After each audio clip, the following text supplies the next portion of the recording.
Yeah, but they can still shut down Youngbuck on the top lane too with the new Gnar if he gets rolling. We saw last game, Gnar traditionally was like this, you know, tanking member that just built armor and built a lot of HP and just became unkillable. But right now with the addition of the new Black Cleaver, we see a lot of damage potential coming out as well. If he gets the lead on Youngbuck and gets the camp from the Rek'Sai on the top lane, he can definitely snowball too and yet again became that triple threat with the utility from Ryu in the mid lane that we highlighted in the pregame. But finally, a good draft by the Copenhagen Wolves, and we've been waiting for this. Yeah, they did say, we heard that it was, of course, getting the coach back on stage is going to help out. We'll see if it's going to have any impact on their in-game decision-making. They are running Jace, they are running Echo, they are running Ryze. All of these things are going to require a little bit more setup and slightly smarter positioning. Hashtag CW win, hashtag H2K win. Will CW pick up their third win of the split, or will H2K go 6-1?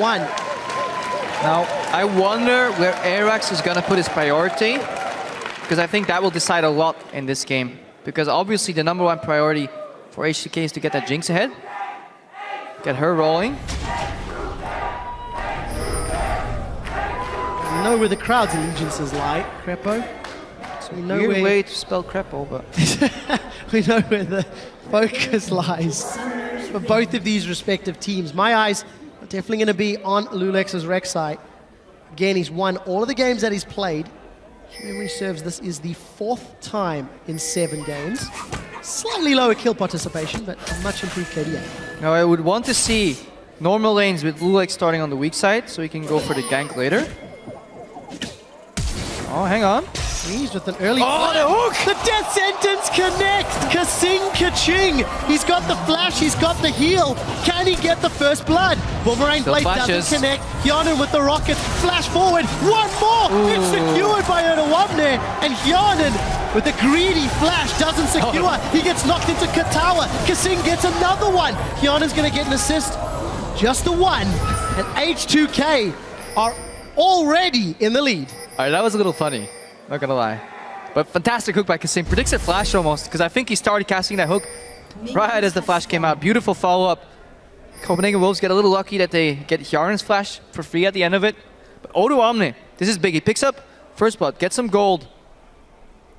If he can shop, he can get item advantage on the Ryze, but yeah. I like the swap. Keep the Ryze down early. Gnar with an advantage already. Experience advantage, you know.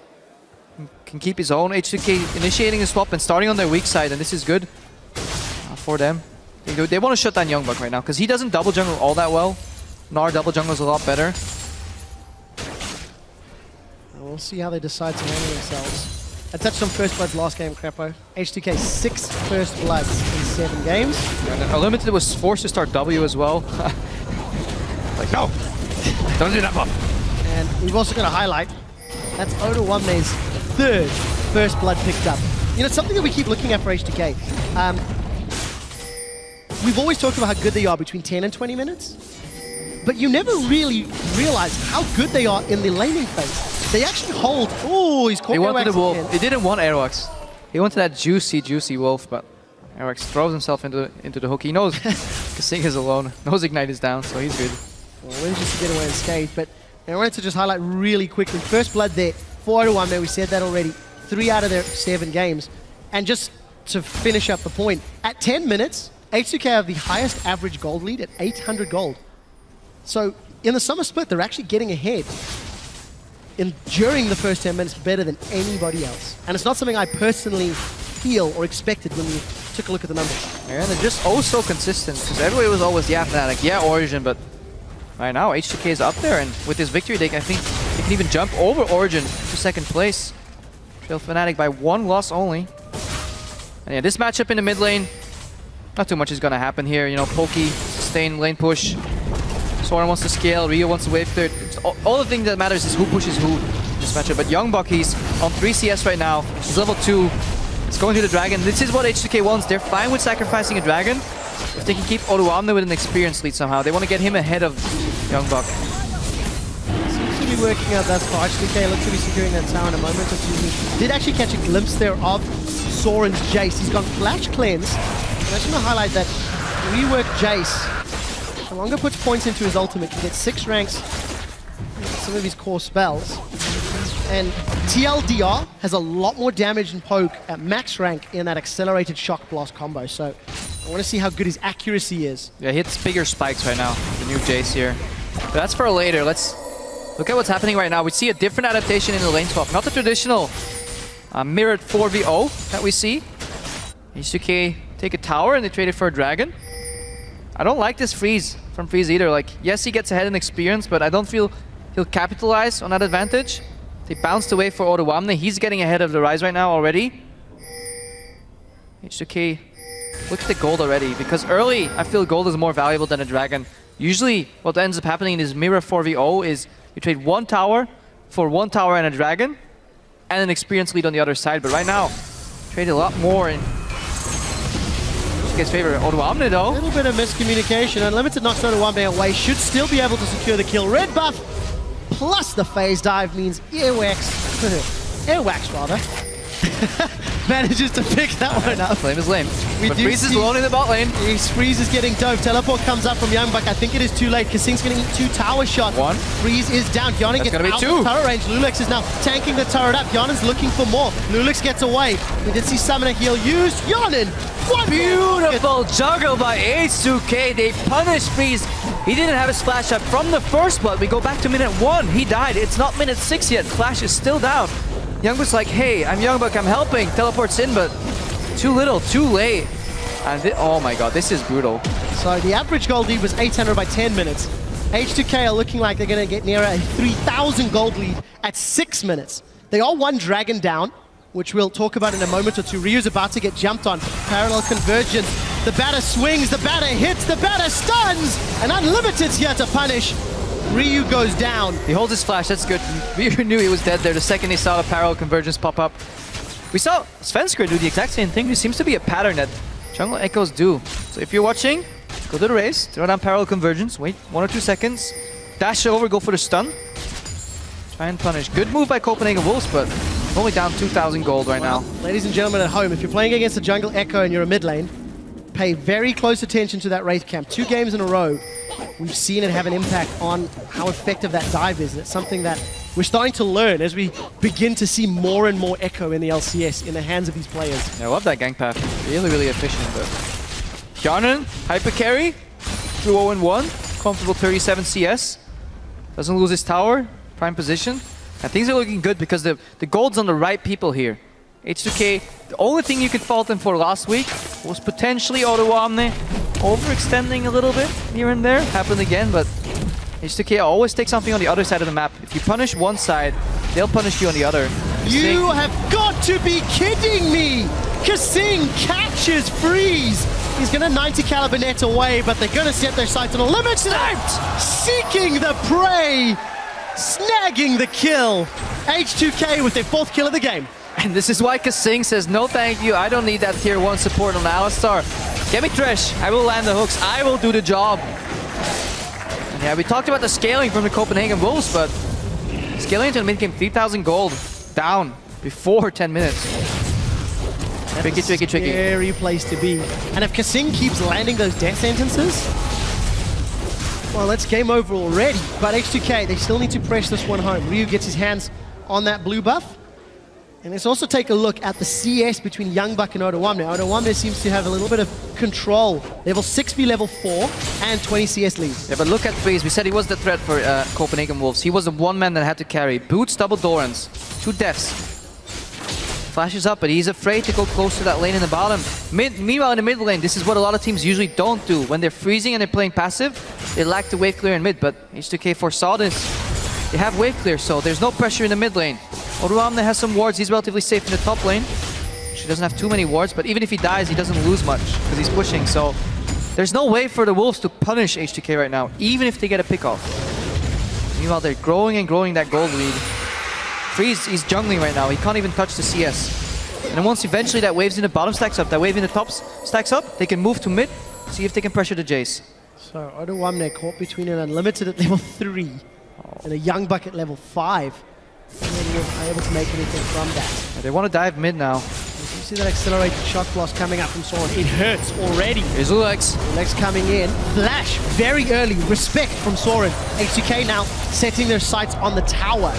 Look at Echo. He's sitting in the race. He's not clearing the wave either. He's trying to poke Hjarnan. Parallel convergence comes out. Airwax is going to phase dive in. He's going to not really get the shield up. Chrono breaks back to the jungle for safety. Hjarnan with the rest of H2K putting a lot of damage on the tower. Not going to be able to pick it up just yet. I really feel Copenhagen will should prioritize wave clear over poke here. It was about 60% of that tower. Good opening from Airwax, but this time H2K learned. Very good adaptive team. Don't usually fall for the same trick twice.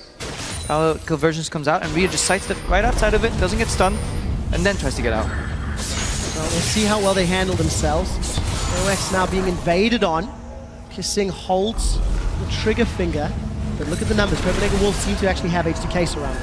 Yeah, but this is the weakness of a Rise in the early game. If you get lane swapped upon, you delay your item so much because you're playing with less resources. You start tier and then eventually you want Catalyst, and we're 10 minutes in the game right now. Let's take stock. Tier has been bought on Youngbuck on Rise. He has 29 CS. That's slow. Scaling goes too slow because they got punished in the early game. Playing with so much scaling and beautiful map movements from H2K. Beautiful pickoffs. 3,000 gold in the lead. Beautiful game from H2K so far. But we said in the pre-game, the one person we were looking at was Soren. We know Freeze can carry, but he's been focused heavily. Soren is a shining light for the Copenhagen Wolves. Head in CS, has a kill, has a man immune, and actually has the ability to thwart H2K pressure. Needs to keep the tower alive though. How big is his backpack? How big is Soren's backpack? We should find out this game. Lulex dashing over Youngbuck. One is about to go Mega Gnar. It's not gonna help him. Both him and Lulex hold their flashes. Don't want to over chase. Even Odawama's learned from last week's. Putting Ryu on the bot lane right now. They say, Hjarnan, just go in the mid lane. This is what you usually do.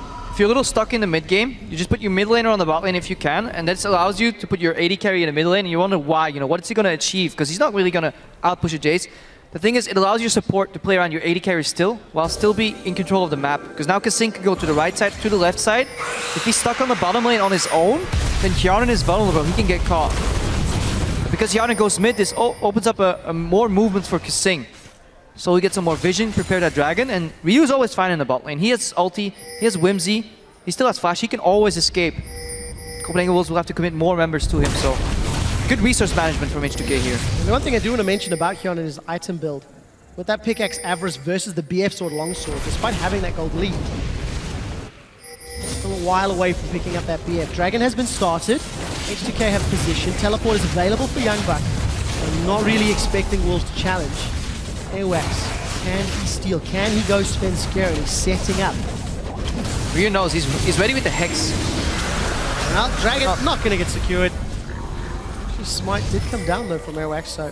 He tried. Good try. But Youngbuck's freezing the top lane right now, and this is what Copenhagen Wolves are doing. They yield the dragon to say, okay, we'll go for like a low % chance steal. Not commit to a fight. But the problem is their mid lane tower is low. And they're a man down here. Looking at a 5-man siege from H2K. If this was 100%, they could have held. But now, in a dive, the tower can fall, and they get punished for the freeze on top because it was their only play. If that tower was a little higher, maybe they could have defended it with 4-man underneath it. But they're trying desperately so to get their top laner back into the game. But it's costing them on the other side of the map. H2K will always try to punish you. I remember talking about Copenhagen Wolves in week 1. Well, I remember you talking about them in week 1, about how they froze lanes and it ended up costing them objectives. Parallel convergence, not going to connect on H2K. They're going to keep pushing it. Dead sentence, but it is cleansed from Soren. Super Mega Death Rocket flies wide. Doesn't matter though, because Lulex gets in with a furious bite. Queen manages to pick up another kill. H2K steal the blue buff as well. Yeah, and because the lane is not pushed out in the top lane, it opens up a very easy transition from mid lane into the blue buff area.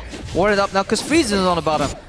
H2K find a way to use their numbers advantage to capitalize on it, and they get more gold and pressure and buffs from those map movements than they lose on the frozen lane on the top lane. And this is why freezing you see less and less in the current metagame, because teams have gotten better at punishing it and getting advantages somewhere else on the map. Usually, back in Season 2, teams would freeze a wave and you would see the AD carry posture there and be like, guys, can't touch my creeps. Guys, help me. Then eventually you saw the likes of SK say like, you're freezing bot lane, I'll just move mid lane, I'll take your tower. You deny me 2 waves, I deny you a tower. Your move. Game has evolved past that stage, and H2K definitely in control.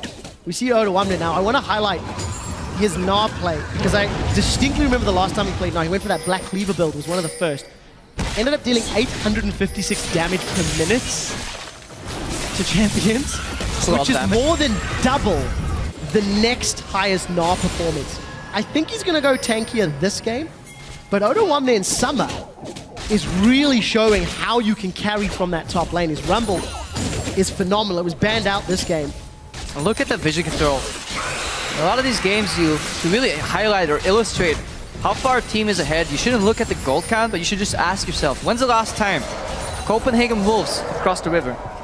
When's the last time they've contested a Wraith camp, a Wolf camp, put any ward across the half-point line? And when's the last time H2K had to do anything defensively in their jungle? They're making Copenhagen Wolves' jungle their own. They have more wards in there than the Copenhagen Wolves do themselves. They're constantly pushing these lanes.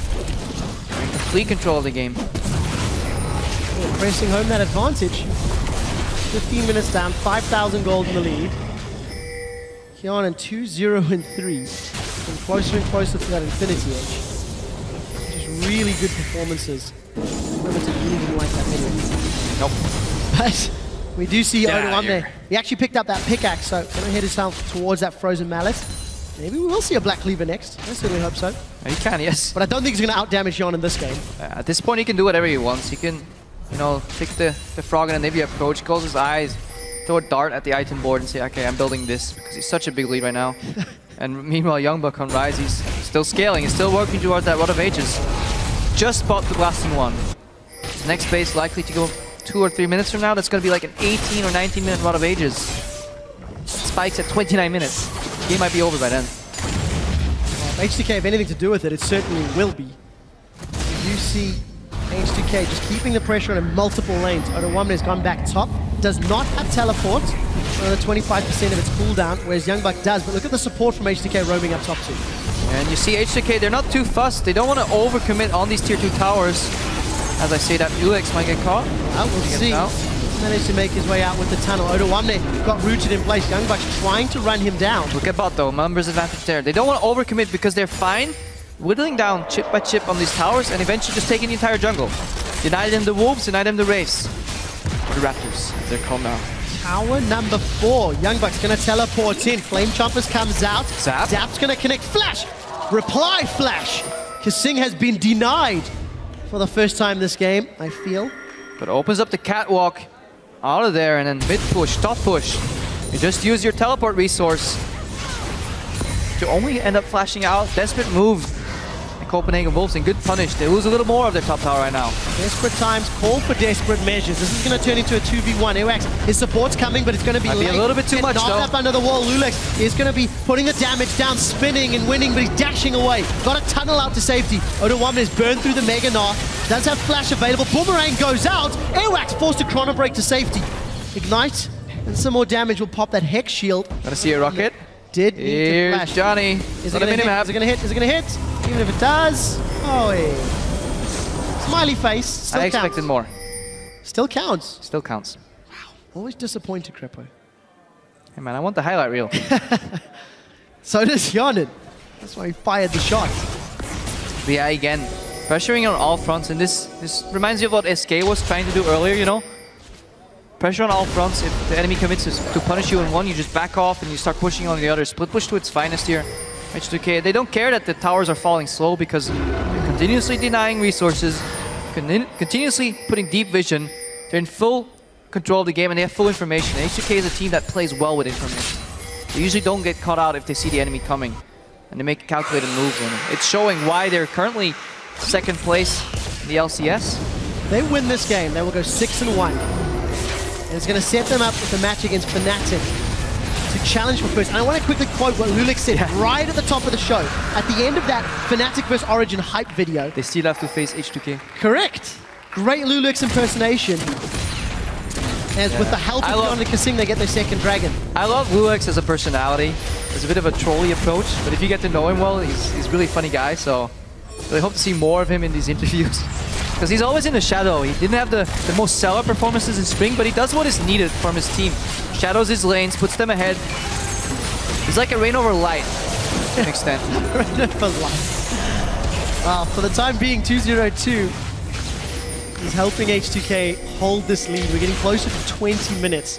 That gold lead and that control that we come to expect from H2K is definitely in play. And they can just keep doing this for the next 4 or 5 minutes. 1-3-1 non-stop. And then take down a dragon. Because they're always, every time they back off, they leave the wolves in darkness. Look at how the wolves have to fight for vision control around their red buff, you know, around their 2-2 towers. Eventually, they peel off, take a dragon. Eventually, later, they peel off, take a baron. And then they start taking down these towers. Slow and steady wins the race. Slow and steady eventually takes the base. The wolves cannot handle the amount of pressure that's being applied. Eventually, that top tower falls. That's the 4th tower. Copenhagen Wolves yet to apply pressure on the H2K outer ring. It's so frustrating to play against this style because you're constantly fighting for small advantages on your side of the map. And played against teams that are really adept at split push in it. You just get punished for being behind in the early game. Just can't knock Kjarnan out of that lantern. Every time you move a couple of your people to one lane, just back off, go in on the other one. Tower falls. They're never alone. Every time we see them putting pressure, there's always somebody else filtering into the lane from the jungle. Because of the deep vision, it allows them to rotate in very efficient paths. They can almost get between towers quicker than the Copenhagen Wolves can, because they have to be afraid of entering their own jungle, so they have to take the safe path, go by their base, try and predict where H2K is going, and then eventually the hook connects. Predict the hook, and once more Kasing. Oh, look at that poke though. Last Whisper Brutalizer when a Shock Blast hits. However, game was even. There you go. It would have been big, but that's what, 1 Shock Blast in 6 minutes? Ooh. Seeing with the calculations there. He held strong. I'm not sure I would have if a Jason port A throws a Shock Blast, exactly these velocity, will I finish my base? Yes. Mega Gnar coming in. Focusing though. Will he find anything? Does land the house. Soren's gonna at least get some distance. Mega Gnar slowly timing out. Don't think so. It doesn't matter though. Just want to zone them out. Get a free dragon here. 3 dragons to 1 again. And this will facilitate what they're doing even more. 5% extra movement speed. Definitely go easy. Minute 2 before it spawns though, Crepo. Yeah. Mistook it for Baron. My bad. Talking about Baron, with the amount of control H2K have, at any point they may be able to stop playing the Baron bait game. They don't have to yet. It's too early. That's the only way they can lose this game, because some weird ward hidden somewhere by Copenhagen Wolves. Youngbuck teleports in, you know, Airwax, Feral Conversions, face dives in. You know, suddenly you lose a couple of kills, you lose the Baron. That's the only way to really lose control of the game. Because if you're constantly pushing, even if you die, you put Copenhagen Wolves in a position where they're so far away from an objective. And usually what you want is you want to get a kill and translate that into an objective. And if you push them into their base, you can lose 2 or 3 members on your team. By the time Copenhagen Wolves have pushed towards your tower, you've already respawned. That's why it's so hard to come back from an efficiently played 1-3-1. And we see Copenhagen Wolves clearing out the vision around Baron. Alex is coming in with that Void Rush. Lands a Prey Seeker, and Alex is actually looking for a fight. Teleport's not available for O2 there. It was used in that failing game previously, and Ryu's not with the team. It doesn't have to be. Copenhagen Wolves feel like they've got a little bit of play.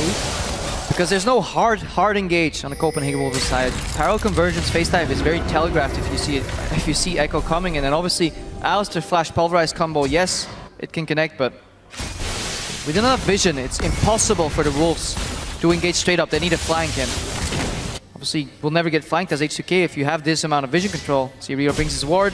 He's knocking on the inhibitor by now.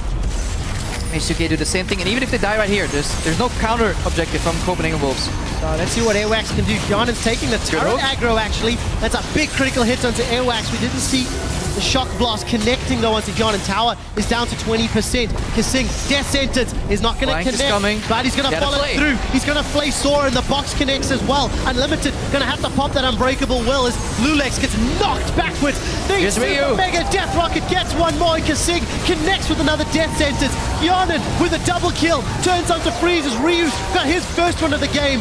O2 there, he wants to join the kill party. 4 members of the Wolves are down, and H2K set their sights at the inhibitor turret. And eventually they spring the trap. Ryu from the left, Odoamne from the right. They take down everybody on Copenhagen Wolves' side except for Airwax maybe. And then take down the mid tower, take down the mid inhibitor. Look at the goal lead right now. 12,000. Systematic destruction. Let's watch that again. Look what Kasing does. He says, alright, eventually I'm gonna hit a minion, I believe. This is later. No, this is... No, he gets Airwax initially. Okay, then he plays Airwax. We're not overcommitting because we know Airwax can go back in time. Now Kasing, he's gonna hit that hook on the minion, and then Soren says, okay, you missed me. Kasing says, no, I'm just gonna play you in, box you, force your flash. Soren has to be on the defensive, and this enough zone for Yarn. He can continuously auto-attack in this fight. Nobody is threatening Yarn at all, and if he does, Ryu still has his ultimate. He could take down his tower, but they don't even care because Odoamne is tanking it eventually. Good turret management right here as well, and such a calculated play by H2K, and nobody's threatening the Jinx. In a Jinx like hyper carry composition, and then yeah, things are looking dire. How can they? Youngbuck at the moment, 40 CS down. His Rod of Ages has only got 6 stacks at 25 Just minutes. a couple more minutes, guys. You know, despite the power that Soren has, you just don't see it. Copenhagen Wolves are being pulled in so many angles, in so many ways. They simply can't. Look at this, H2K, they're in the Baron pit, they've got Super's middle. Look at the vision though. Odoamne on Dragon, this is so safe. Yeah, look at the amount of rushers that the Wolves will have to face check to even get to the Baron. And then what? Just die. Very reminiscent of the game they played against Gambit last week. There was just no comeback potential, no catch-up. Slowly just getting pushed in to a very weak early game. And I think a lot of praise goes to Kasing. Opening hook on Freeze, got the first blood. Then Freeze finds himself alone in the bottom lane. Another straight up connected hook because Kasing timed the flash. He knew there was no flash on Freeze. Youngbuck comes in trying to defend. Good turret juggling, dies again. Ever since, H2K in a big lead. Airwax now. Down! Gonna need a couple of ultimates to dash back in time. Lulex takes him out, so while that was going on, we did see a tower. Oh, he's cancelling the bases. He's this going is big. to cancel the bases. H2K now on the top inhibitor turret. Hjarnan with a 3-man mega death rocket. They get him. Youngbuck eats a hook once more. Kasing, he's put on the aimbot for this battle. And he set his sights on the Nexus turret. Odoamne, he's teleported in 26.5 minutes. Unlimited pops the Unbreakable Will. Kasing is getting chunked out by the acceleration blast, but it's not going to be enough. Unbreakable Will wears out. Odoamne, Kasing, and Lulex run him down. Hjarnan gets the kill with the help of Ryu. It's not about the KDA, it's about the message. And with this victory, H2K will be holding on to 2nd place in the summer split. They set themselves up with a match of the week battle against Fnatic next week